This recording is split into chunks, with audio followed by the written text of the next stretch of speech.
السلام علیکم، زما نوی ولاګ ته په خیر راغلی. په یارانه کې د میډیا دی.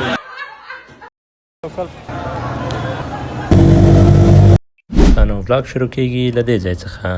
دا زموږ کار د چا ویو ده، ډېر ښایسته ځای ده او ډېره ښه ښایسته فضا لري. دلته مې د ماسپښین لمونځ ادا کړ او ټکټاک مې خلاص. دلته مخ ته خلیفه خان راغی او ما هم یو څه زړونه ورکړل. اوس نو کاکا جان ته غوږ شئ.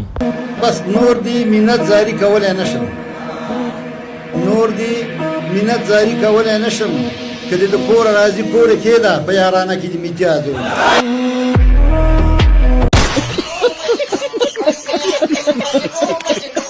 ځان مې اماده کړو او له کوره راووتلم. په زینو کې راکښته کېدلم او دلته مې هم کیمره ځان ته وړوله چې کیوټ ښکارم که نه.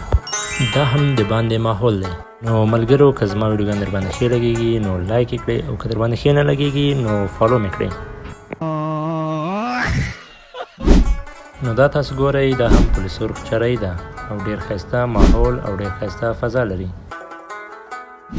نو دلته هم ګران دوستانو راورسېدلو دې بوري ته او دلته هم ګران ملګری احرار صاحب را سره و او احرار صاحب سره مې ولیدل. خوله یې دومره کیمرې ته رانږدې کړه مال داسې نه چې موبایل رانه وخوري.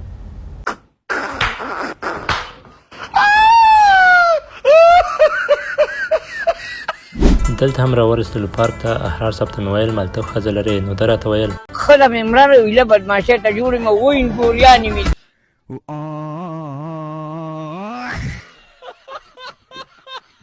نو دلته هم بانډار مو کوو، را روان وو چې دا یو پکې ویده و.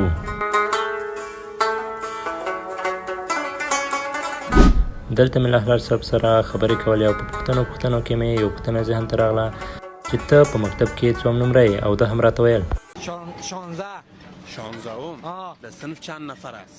صنف 14.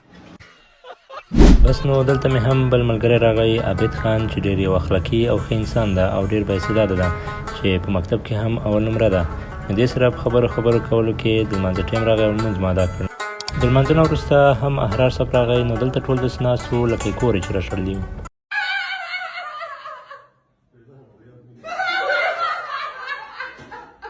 نو دې برو ته مې ویل مال موږ به بېګا ته ستاسو سره لاړ شو. نو ده راته ویل دا زموږ قسمت دی، دا کور دی، زموږ کور دی، دا کور دی.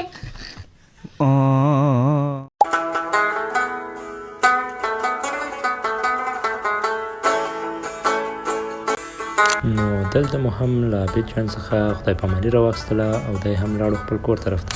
نو راورسېدلو دې ځای ته چې ډېر ښایسته ځای و. نو دا ځای به تاسو په کمنټ کې راته ووایئ چې دا د کابل په کوم ځای کې موقعیت لري. نو له دې برو سره روان وم. نو ویډیو ته مخکې دو ما په ویډیو کې حتما راوله. نو له احرار صاحب سره روان وم.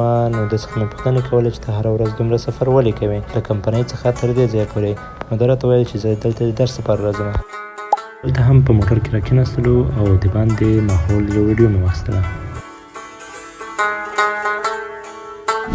دلته هم په رکشا کې کېناستلو او د دوی د کور په طرف روان شولو چې ما ته واقعا دلچسپه و او ډېر خوندور سفر مو پکې وکړ.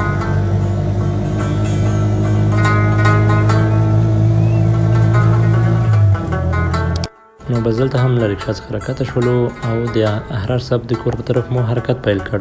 نو نن واقعا ډېره ښایسته ورځ وه. نو زه هم لږ مریض وم، نو په دې خاطر ما هم ماسک اچولی و. نو دا هم د نن ورځې ولاګ و. چینل در سره سبسکرایب او لایک کړئ. په آخره کې زما شاګردان در سره وګورئ.